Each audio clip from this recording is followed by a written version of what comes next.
échappé te pourtant appel d'offre sax lay doon mais finalité bi mooy beneen entreprise ko jël jubbanti boobu nécessité wu jubbanti boobu te état bi jógee ko ne da koy jubbanti ba pare mais naka la ñuy def en préservant bien sûr l'activité économique.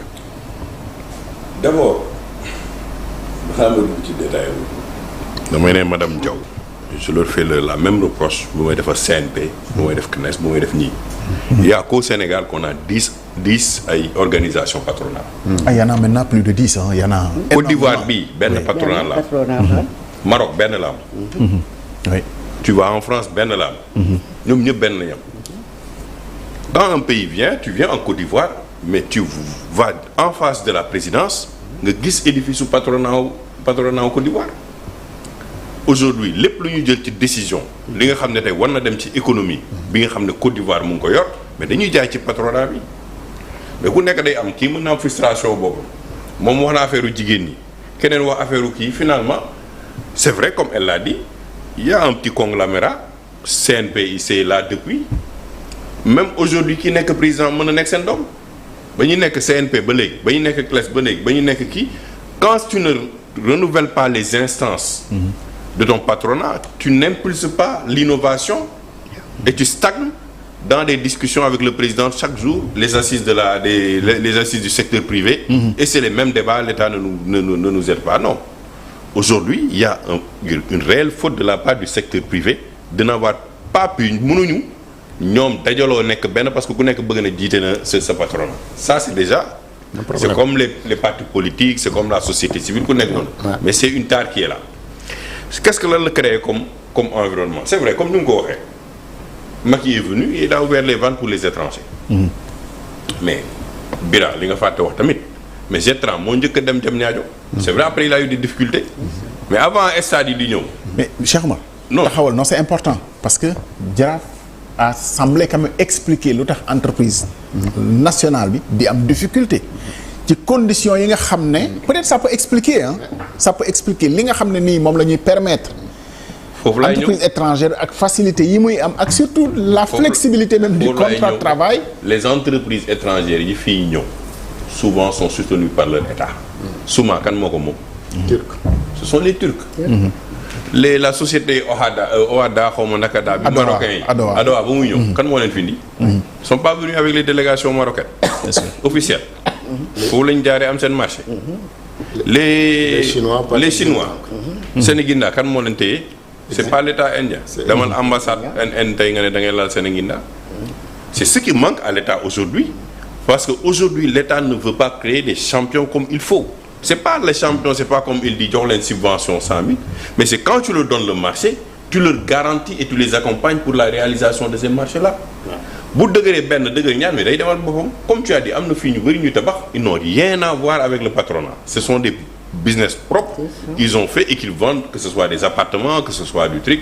Mais quand aujourd'hui tu parles de Dangote, c'est parce que l'État nigérien l'a construit.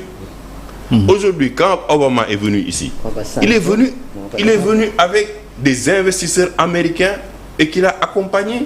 Aujourd'hui, quand le président Macky Sall voyageait, il voyageait avec ses techniciens et des ministres. Ils n'ont pas vocation d'être à la place de Bira parce que c'est lui l'homme d'affaires. Moom moo xam bâtiment mais yow tu vas amener des ministres. Des fois c'est les ministres qui négocient les marchés.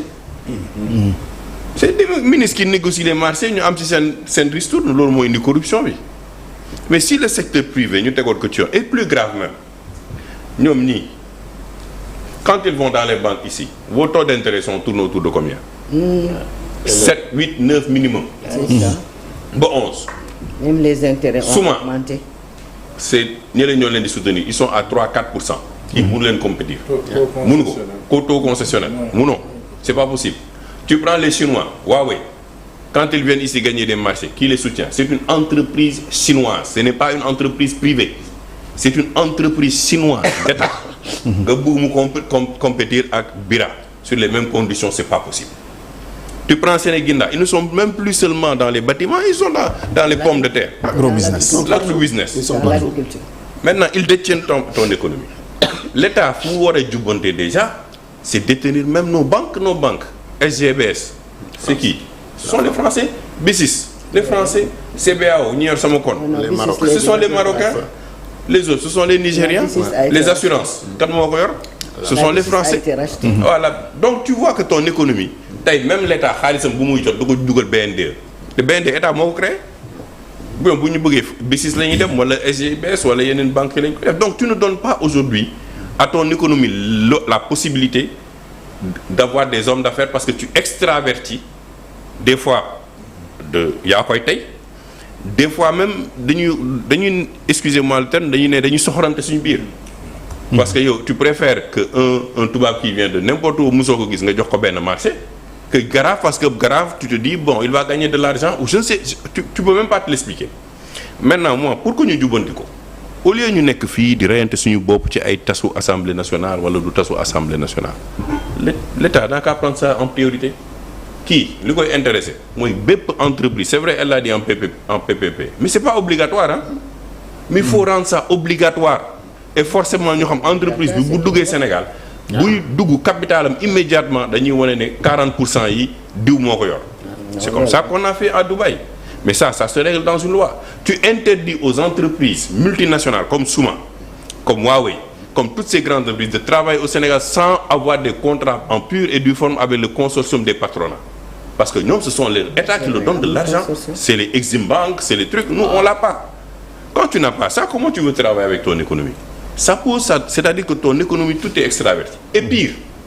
c'est ce que nous vivons aujourd'hui c'est pourquoi il y a un marasme économique c'est que l'État se dit et moi j'étais choqué parce que quand le président de la République dit il faut que nous payions nos impôts mais l'impôt dégg naa sax vous aviez invité kii Touré mu ko fi wax sur oui il faut que impôt bi mooy tabax dëkk attention l'impôt peut tuer l'économie parce que kii boo ko naree teg ay surcharge yu impôt bu yàggee day li xew moo xaw léegi. tu l'entreprise. Eiffage ak ñi ñëpp dañuy tëj parce que dañuy Eiffage ils ont un contentieux avec des milliards avec l'État. Bien sûr. Souma il y a la même chose te Souma c'est une société qui donc en 2025 vous aurez une crise pire que bu ñuy vivre tey parce que non seulement l'État n'est pas en train de se projeter pour dire aux entrepreneurs que j'ai des projets tel pour 2025 pour que ñoom ñu commencer négocier wala ñu commencer préparer marché yi mais pire ils sont en train de mettre de la pression fiscale sur ces entreprises-là et de l'autre côté la douane boobu le torse pour 10 ans nous avons fait 1300 milliards mais si la douane fait 1300 milliards ça veut dire que ndox bii nga doon jëndee 100 francs di nga ko jaayee demain 150 parce que c'est à la fin de la journée yow yaay jënd bouteille bi donc moo tax boo xoolee en Europe l'Union européenne il y a pas de taxe douanière à l'interne c'est la libre circulation des marchandises et c'est comme ça que moom mu mën a préserver xaalisam ba investir ko tey par exemple sur les impôts bu nekkee benn entreprise tey dafa def défaut de paiement c'est normal nga def ko pénalité mais si tu vas à 50% c'est trop tu fermes l'entreprise.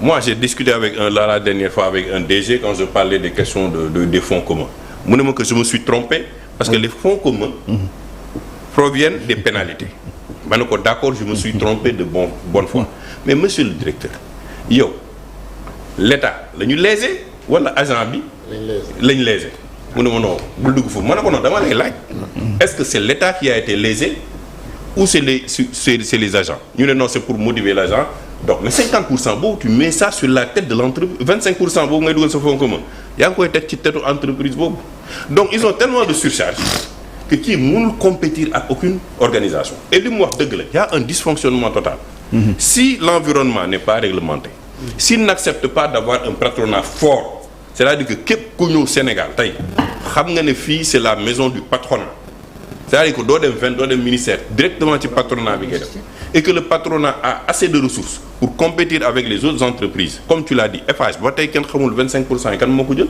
et pourtant on s'est battu pour que ñu ubbi seen capital aujourd'hui qu'une entreprise ivoirienne vienne faire les travaux alors que ñun avant CSE moo fa doon dem ça pose problème donc tu vois et ça pose des questions profondes yoo xam ne on est en train de les occulter on est en train de régler des problèmes politiques des dissolutions alors que l'économie est en train de s'effriter et ça boo ko xam ni nga koy sentir mais peut-être qu'il faut accepter aussi que xëy na ñu ngi ci yoon wi day metti effectivement parce que je pense quand même que c'est peut-être encourageant déjà ce contrat avec les Saoudiens les autorités ont pris sur elles de suspendre ou d'annuler de résilier mën na doon xëy na luy metti mais peut-être ci yoon yooyu lañ mën a jaar quand même. waaw mais qu'est-ce que ça a créé comme situation mañ ko résilier le directeur de cabinet du président n'est pas allé en Arabie Saoudite. Oui mais peut-être oui mais je vais te dire. mais ça c'est une économie c'est une intelligence. Une économie c'est une intelligence. ñii taxe ak impôt la ñu xam. oui mais que le directeur du président soit pas bien. Mais au moins la décision quand même. Qui est le premier partenaire du Sénégal. Parmi les premiers partenaires du Sénégal c'est pas l'Arabie Saoudite. Qui vient te dire je te donne un marché je veux un marché on va faire tel projet. D'accord yow nga xëy nga résilier projet bi. Tu viens tu aurais pu prendre un peu plus de temps pour aller en profondeur. Tu résilies le projet.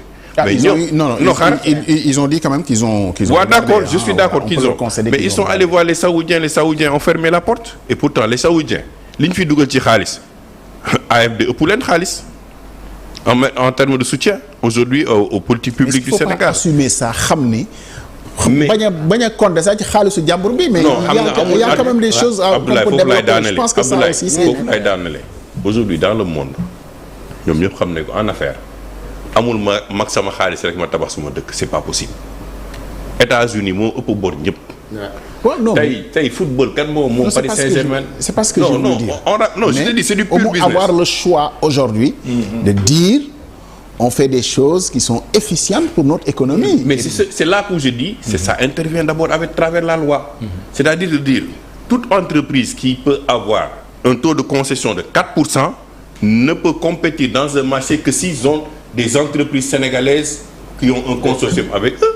Boobu Ngaraaf day ñëw bu nekkee construction la mais day ñëw nekk partenaire immédiat même pour les marchés que tu les lances pas pour aller chercher des partenaires à l'extérieur. Tu crées les conditions pour que ñoom bira ñoom seen bopp ñoom ñu mën ko gagner pour dem seeti ñan ñi muy nduwee pour liggéey ko mais yow doo wuti ñeneen ci à l'extérieur yi ba pare nee leen ñoo leen liggéey avec les entreprises nationales doo leen dooleel. Donc il y a un débat de fond économique qu'il faut vraiment prendre en charge. Mais le premier problème pour l'État, comme on dit, je peux pas discuter CNP, je peux pas discuter CNES, CIS, ku nekk indi la sa parcelle problème, alors qu'il y a une économie exsangue où tous ces hommes d'affaires-là doivent se positionner. Te koo ci jox marché mu dem wutal la benn partenaire extérieur. C'est ça la réalité. Alors, pour régler ce problème-là, il faut que les grands ténors qui sont là, ñi toog CNP, ñi toog CIS, ñi toog CNES, ñi toog fu nekk ak jigéen ñi nangu toog ak état ne leen benn interlocuteur nga am tey mooy ñun def ñun ñoo